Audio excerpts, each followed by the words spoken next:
Nobody in the village of Hollowmere ever stayed out after sunset. Not near the fen. Not near the drowned chapel. "Old Maggie watches from the reeds," said Mr. Penfold at the bakery. "And if she likes you, she'll give you luck. If not," he'd trail off, eyes wide, dusting sugar over Chelsea buns like bones in snow. Mina didn't believe in old stories. She believed in bugs, birds, and the fact that nobody cleaned the school's telescope properly.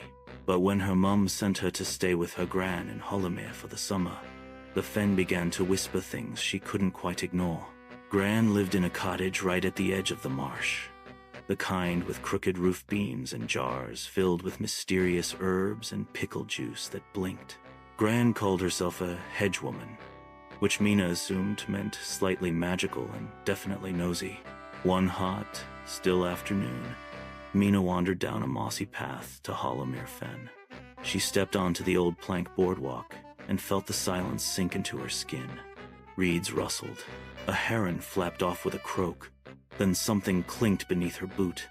A stone. Not just any stone, round and smooth, with a hole through the middle like an eye. She picked it up. Immediately, the world shimmered. Through the hole in the stone, the fen looked different, older, deeper. The drowned chapel stood taller.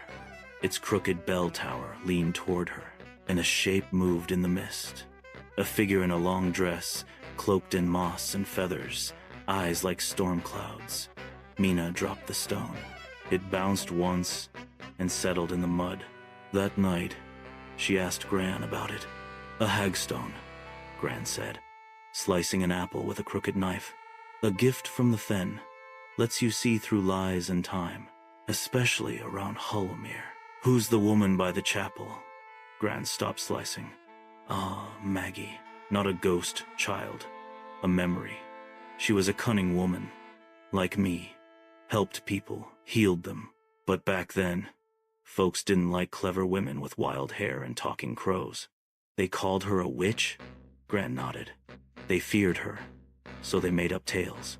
Said she cursed the bell to ring when someone lied. Said she vanished into the fen bones and broomstick and all."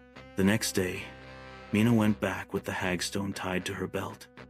She sat by the reeds and listened. The bell in the chapel rang once, and out of the mist came a crow, black and bold. It dropped a scrap of fabric at her feet, a strip from an old herb pouch, stitched with the name Margaret Wren. Back at the cottage, Gran smiled. "That was Maggie's name. You've been chosen, Mina. The fen remembers those who listen." That night, the moon rose full over Hollowmere, and as Mina held the hagstone up to her eye, she saw Maggie once more. Not a shadow, but smiling. And Mina smiled back. She didn't believe in ghost stories anymore.